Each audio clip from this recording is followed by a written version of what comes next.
Okay, well, welcome everybody. And let me go ahead and start out with the solar news. I had seen Don on here, so I'm going to have my political comments all ready for Don because this is the first news is political. The on again, off again, on again, off again, and now on again budget reconciliation program between Chuck Schumer and Joe Manchin. Like Joe Manchin is the only person voting for it. He's Just say we haven't heard from Kristen Sinema yet, I know, or any Republicans. Now, or one of anybody these else. Yeah. Republicans might decide. Why not? Anyway, this one is aptly called the Inflation Reduction Act of 2022. I always say whenever they name a bill, you just know it's the exact opposite of whatever they have named it, like the Freedom Act or the Social Security Act or something like that. You know, you just know it's going to be the opposite of whatever they call it. This one is a stretch. I mean, a real stretch, but anyway, we'll go with that.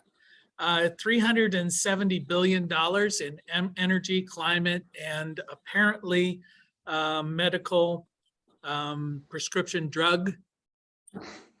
I don't know if you want to call it reform. They're going to negotiate 10 drugs. That sounds fun. Anyway, a few years. Yes, in a few years. So anyway, it does include at the moment the 10-year extension of the investment tax credit. So I've already disparaged this poor bill, but it's really going to be helpful to the solar industry if it goes through. And if anything, it's a bit of a solar boondoggle. So I'm happy when they're giving out goodies and I get to have the bag of sweets. So you know, I can be hypocritical like everybody. So 750 billion, it's 10-year extension of the ITC at 30%. So right now that ITC is set to expire next year at 26%. It may include direct payouts for nonprofit and governmental entities. They were a little unclear about that, but it will not include direct payouts for residential installation. So a homeowner who doesn't pay taxes is not going to get a tax refund, but a nonprofit agency might. So this is a big deal if you're selling to churches or other type institutions who want to put solar on their home. They can get this 30% back as a rebate from the federal government, even if they don't pay taxes. So if this goes through, it also has 30% standalone storage. So if you're putting in just storage without solar or wind, the investment tax credit will carry forward. It has some manufacturing credits. So if you're a manufacturer of solar panels, you'll get 4 cents a watt as a credit for the cells and 7 cents for modules. And the electric vehicle, the limit of the number of vehicles that qualify for a tax credit would be eliminated. There would be a $7,500 tax credit for the purchase of a new electric vehicle. $4,000 if you buy a used electric vehicle. That's a new thing that they've thrown in there. And supposedly, the reason why this is going to be inflation fighting or reduction, they're instituting a 15% minimum corporate tax for companies making $1 billion or more. And that's going to go towards deficit reduction. I don't know. I like all the solar stuff. The rest of it sounds like a bit of, you know, governmental happy talk. We'll see how that works. Okay, the first vehicle to grid project, test project is gone into place. So you guys are well aware, we've talked about this before, where electric vehicles can charge and discharge bidirectionally. I'm sure Tony with his solar charger or EV charging station is in the thick of all of this. This is being tested for the first time at San Diego Gas and Electric. They're doing it at a school called the Cajun Valley Union School District. And they're doing it with 8 buses. They've got the bidirectional chargers there. Now, it's a big deal, especially when in California, if you look at the potential, they estimate about 95% of the time cars are parked. So they're not being driven. So they're available to discharge as well as charge. California already has a little over 1 million electric vehicles. Starting in 2035, all California cars must be zero emission. And they do have a California program called the Emergency Load Reduction Program, where currently, if you discharge to the grid during what they have announced as a grid emergency, the utility companies will pay you $2 a kilowatt hour for the power that you're discharging to the grid. So that's a big incentive there. We'll see how long that lasts. Couple other minor things here. An O&M firm, operation and maintenance firm called NovaSource, has announced that to their customers, they're going to be guaranteeing a 99% uptime. So that's kind of an interesting approach in all of this. So if you sign a contract with them for operation and maintenance, they're going to say your DC side of your system will be up for 99% of the time, or I guess they'll pay you some money. And Bayware is announcing they're going to start shipping using renewable or reusable pallets. These solar pallets for panels are pretty interesting. They're adjustable, they're collapsible, and basically they're going to treat them like we used to do with the old pop bottle thing. You pay a deposit on the pallet, ship it back, you get your deposit back. So these things are made of recyclable materials and are fully recyclable at the end of their life. So I just thought that was an interesting take, that the industry is responding to some of the criticism. You know, we're supposed to be a resource neutral industry. So you start to try and nip away at some of the resources that we're not so great about. So that's the news that I have from solar this week. Anybody have any comments on that or anything to add to any of that? Now, I know Devanand, you had sent through an email to me about some inverters. What was your comment on those inverters? They look like pretty good prices. So those were from Generac. And they had sent that to me because we had to reach out to them in Trinidad about possibility in Trinidad of becoming a distributor for the inverters and batteries. So what they had, it was a sub-distributor, priceless. You can share it if you want, but it was that's torture share it with you. So are you still interested? I mean, I was looking at the prices. I guess these are wholesale prices to the sub-distributor, so that's probably why they're pretty good prices. So yeah, you have to buy by the pallets. So the pallets, depending on the size of the inverters, might be 20-something, 30-something, 40-something inverters in a pallet. So they told us, in my case, it was at least a minimum of 1 pallet per size would be the minimum order required from their side to give it to get it at those prices. okay, and GrowWatt, where are they manufactured? But Generac is in China. I believe there's a company called Signature Solar in the USA. That is one of their distributors as well. But so they have a couple of outlets around the globe, but they are basically from China in terms of as a manufacturer supplied. Okay. Devanand, Yes.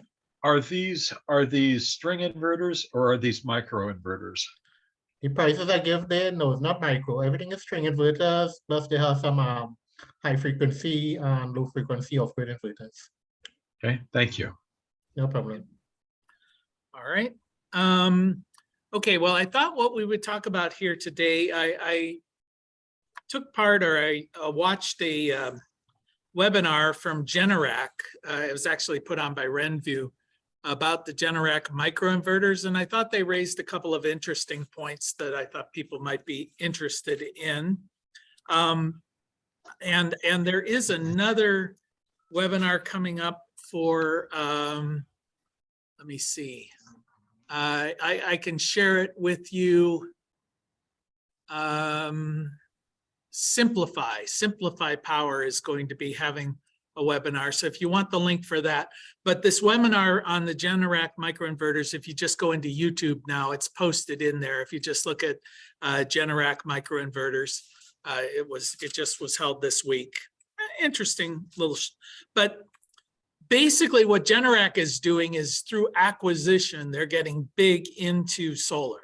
And Generac, of course, for those people who aren't aware, a big generator company. They do a lot of residential generators and commercial generators. And now they're looking at the solar plus storage, and they've just expanded into microinverters.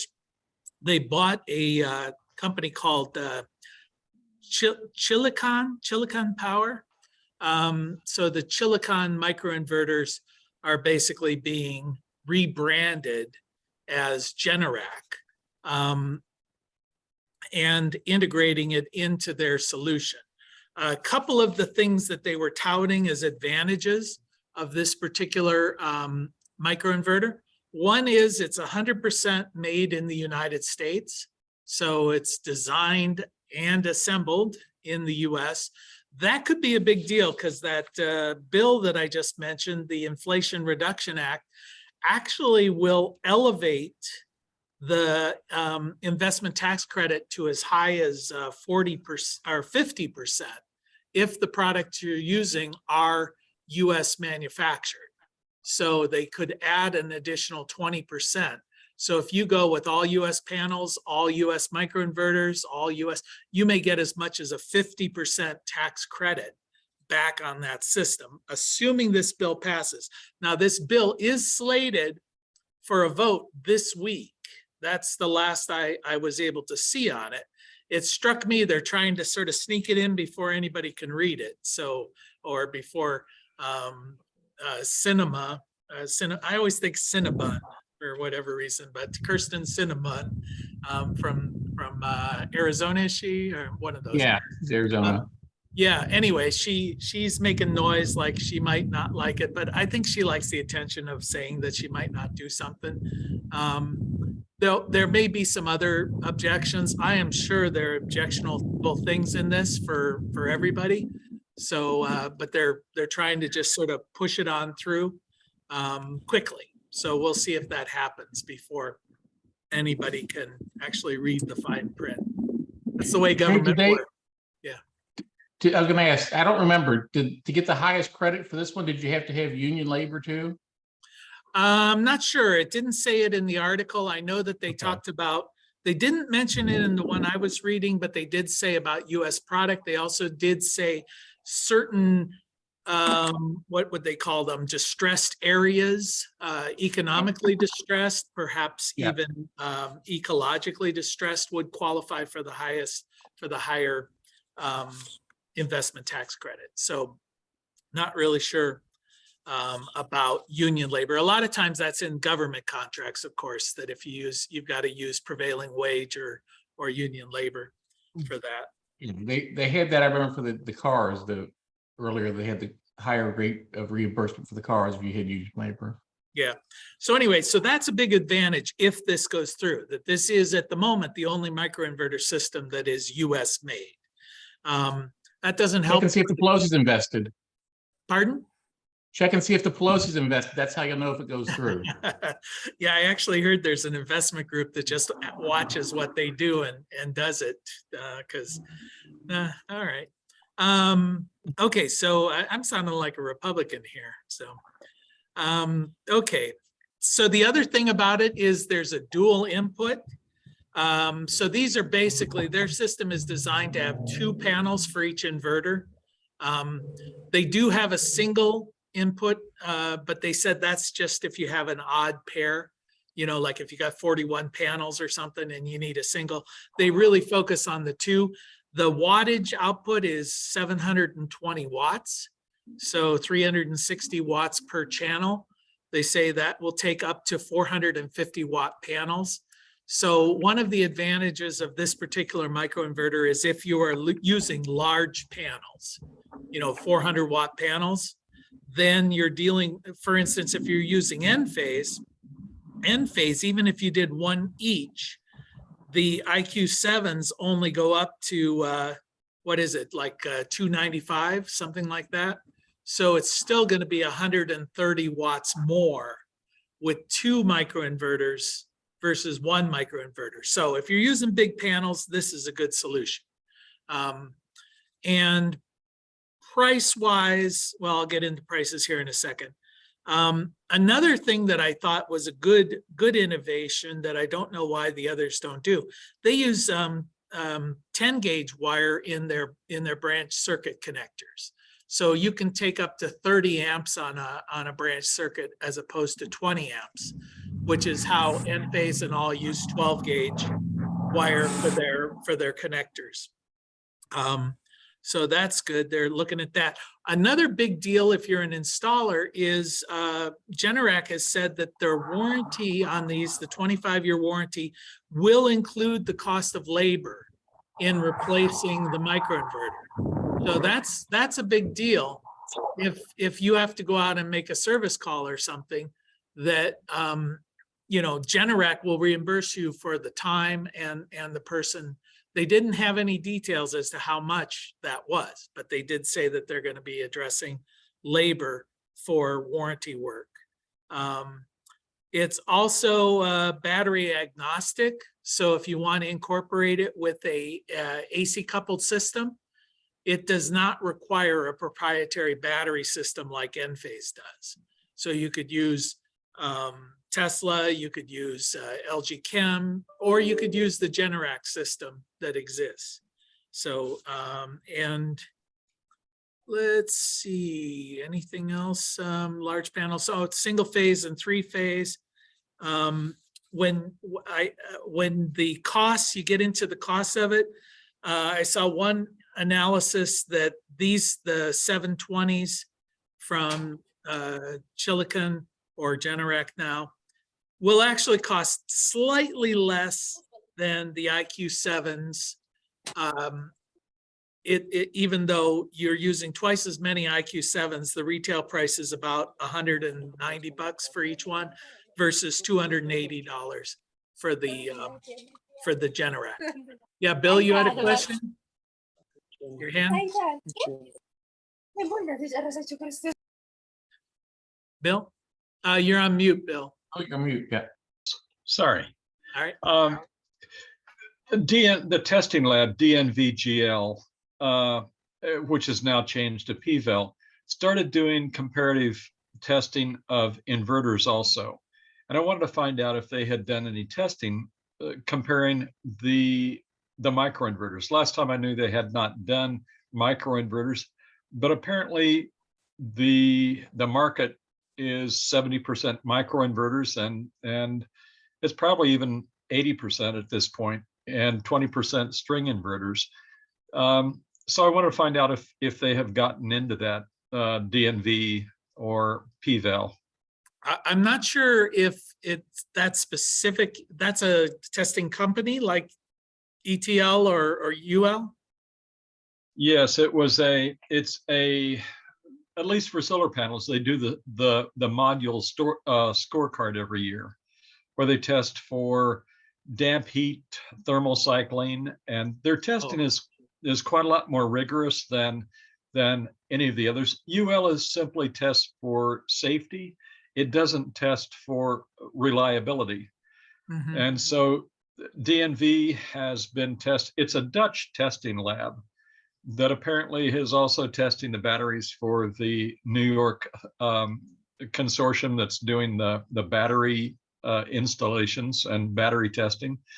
They're also, it's gone with, and I can't remember the name of the international testing company, but they test thousands of panels.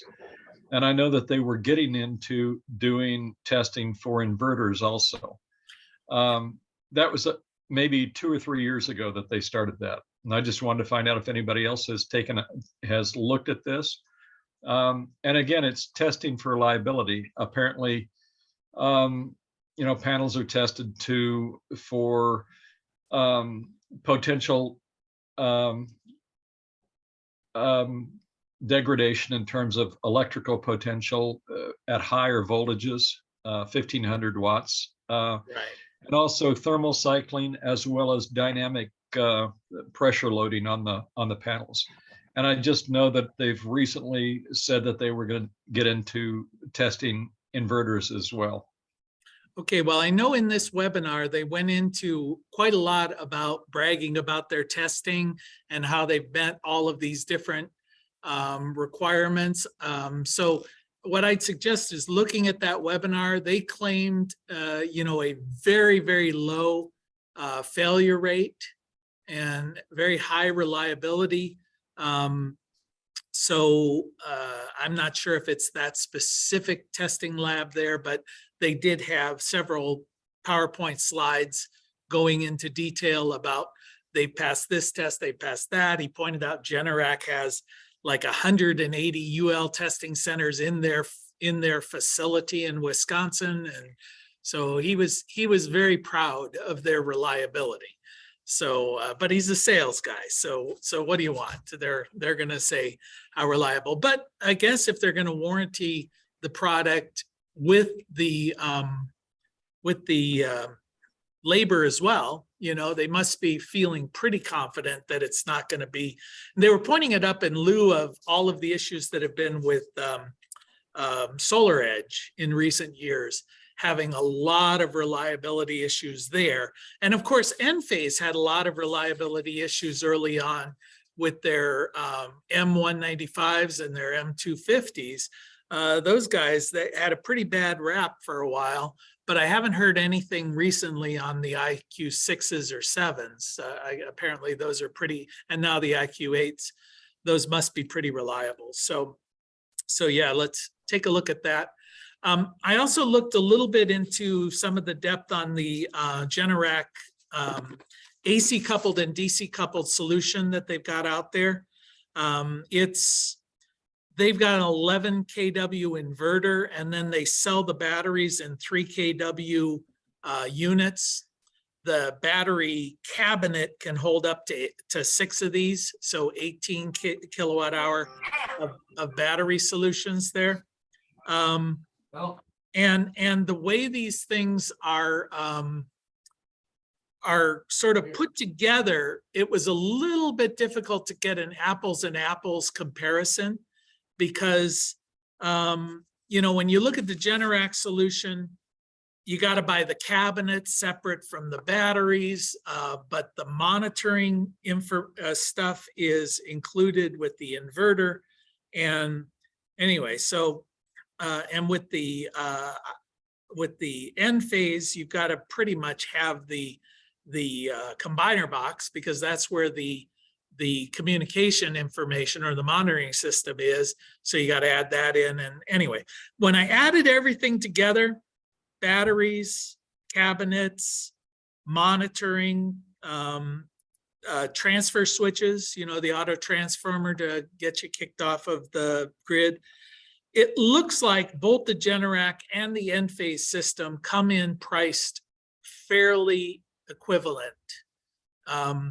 Looked like about $12,500 for all the bits for a 10.5 kilowatt hour battery system.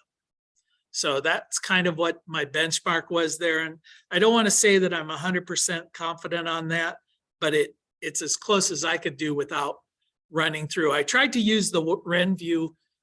They have a tool that you can use online to basically build a system. It'll price out all of the material and it'll give you a bid before you actually have to talk to a sales guy. And they said that's a good way of comparing product to product, but they didn't have the Generac product in yet, even though they were promoting it. So I couldn't get that built up from them. Devanan, did you have a question? Yes, I believe Generac also has gone ahead and producing a range of diesel generator sets to complement the system as well. Right. So I think the idea behind it is if you're doing AC coupling and you want kind of black start functionality, you can actually run the system in off-grid mode. Yeah. Yeah, I think that's one of the advantages. My guess is they're trying to get into that unified solution situation where they can have their generators, They can have AC coupled, DC coupled, microinverter systems, all of them integrating with their generators as backup as the grid gets a little less reliable over time. Or we have, if I were running their company, I'd be sure looking at recent situation in Puerto Rico where you had long-term outages where people had to become self-sustaining. Texas, California, we're just going to have one of these after another where you all of a sudden just have market demand for, if not microgrid, then certainly individual semi-autonomous systems to deal with long-term power outages. So then we'll all be hunkered down in our bunker with Don, down in Kentucky, worrying about electromagnetic pulses and things like that. So There's no bunker on top of a hill. okay. It's safe on top of the hill. Okay, so when the wind comes, your system will be in Ohio, and I can just pick it up and use it, right? Because they're very. That's why I'm robust. looking for. I'll get a wind turbine up here too for nighttime. Okay. All right. Hey, Jay, Yeah. that 12,500, that was not including any kind of tax credits or anything, was it? No, and yeah, those were just the retail prices I pulled randomly off of some websites. And that didn't include the microinverters, and it didn't include the panels, and it didn't include Okay. labor. That was just for the batteries, the AC coupled inverter, not the original microinverters that you would need, the communication or monitoring system, and the auto disconnect, or the auto transformer, I guess, the way of the relay switch to disconnect you from the grid. So those were the items that were incorporated in that price. So typically with an AC coupled system, those are the bits that you need to add into your existing system. With Enphase, what they do is within their battery pack, they simply incorporate some additional microinverters that function as the AC inverters that take the power from the battery and then invert it for household load use. So you're essentially buying additional microinverters, and they're just in that case with it. Now with Generac, they have two separate units. They've got a cabinet with batteries, and then they've got a string inverter out there that's a separate unit. So One of the complications that we're finding with Enphase is that, especially as you get into storage or even just consumption monitoring, when you're monitoring not just your production but your consumption, is that you've got to have the phases all matched so that you go in at L1 and L2 coming in off the power lines, and you've got to be able to keep it consistent all the way through. And as you get into batteries, I've had, and I think that's where they're having a lot of their problems in terms of trying to monitor systems, is in phase matching. And I think it goes along with the power line communications that they have, the PLC. And I think that they're having a lot of trouble with that. And it especially gets aggravated once they get into batteries, even batteries that are coming in from the factory. I've seen a situation where the phase matching has become an issue. even on single phase systems? Yes. Yeah, because normally you don't even pay much attention to which one's L1, which one's L2. But three-phase systems, is it even worse, or does it go away with the three-phase microinverter systems? Well, most electricians don't have to know this. I mean, you plug in, it doesn't matter when you're wiring a stove or a furnace or anything else. It doesn't matter whether the phases match. You just wire the water heater with whichever and it works. But at this situation, and that's one of the complications that we're finding, is that most of the electricians that we subcontract from don't understand or are never concerned about whether that it's the phasing going through the system, even just for monitors. And it's causing us a bit of a headache. Yep. I have That's a question. interesting. Yeah, go ahead. I just have a question for Bill. Well, when you're doing microinverters for three-phase application, how important you need to balance the phases on the load side of that? Even does it cause an issue if you're not careful? Devin, and we haven't had any commercial three-phase systems that we've ever worked with. We've only worked with 240-volt single phase. Okay, thanks. Yeah. So I think, I know that there's an issue if you're using single phase microinverters in a three-phase environment.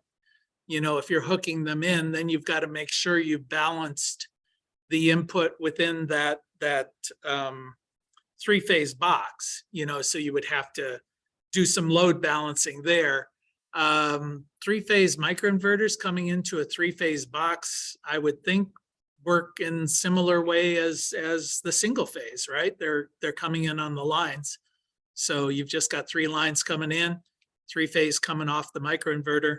So it's going to kind of balance itself that way, I would think. If you've got like 480 in the building and these things only come in 208 three-phase, you'd have to have some sort of transformer, you know, a step-up transformer or something. But I can't imagine that being a system where you'd be using these little microinverters for a big commercial facility like that. So I would wonder how Generac is getting around if they've got to be monitoring production on both sides of both L1 and L2 to be able to balance a battery and to balance the charging. So I don't know if they're using PLC or if they're using some other type of control strategy. that was another thing that was raised, and I must admit, I didn't really understand it, but they were very proud of their own proprietary monitoring system that they claimed it was better than PLC and that it avoided hacking to a large degree, I guess, because it was proprietary.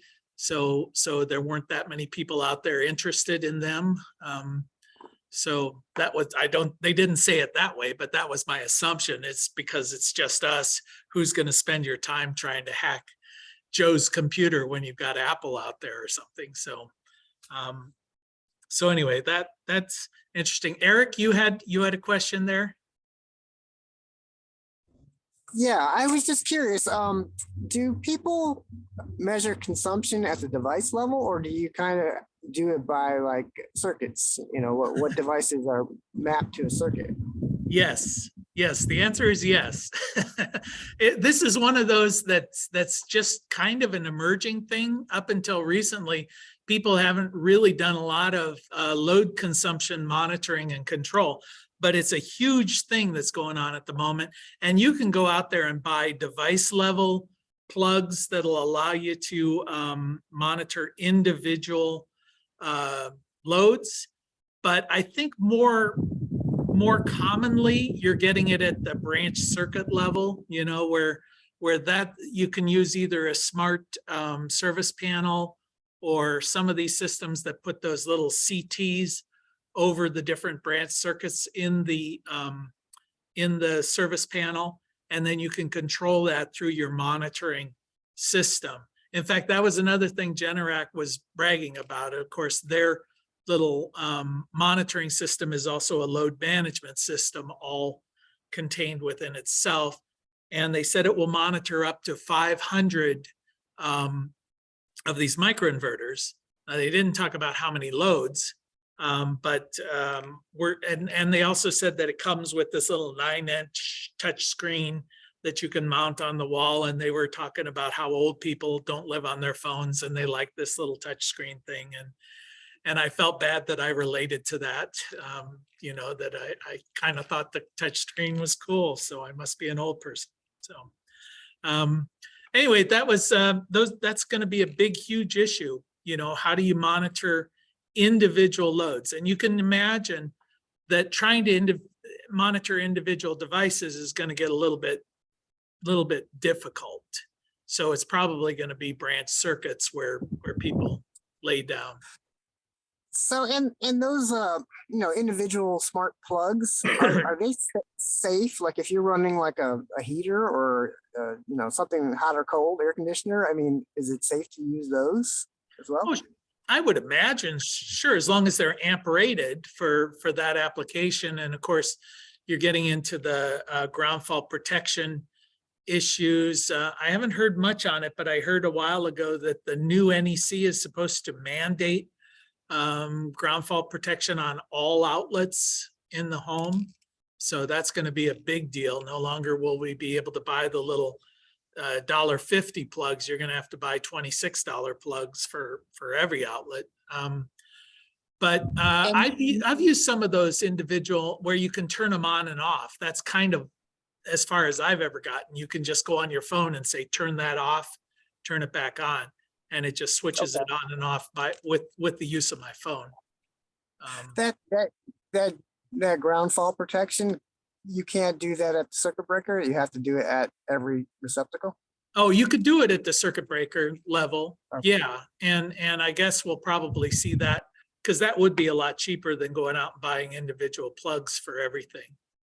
But like I said, I haven't seen it. I saw an article saying it was going to happen, but you would think that's a big enough deal that the press would be talking about it.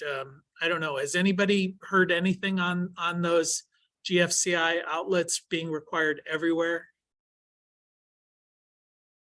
Nope, nothing. So, and the new NEC, the 2023, isn't that supposed to be out in August this month of this year?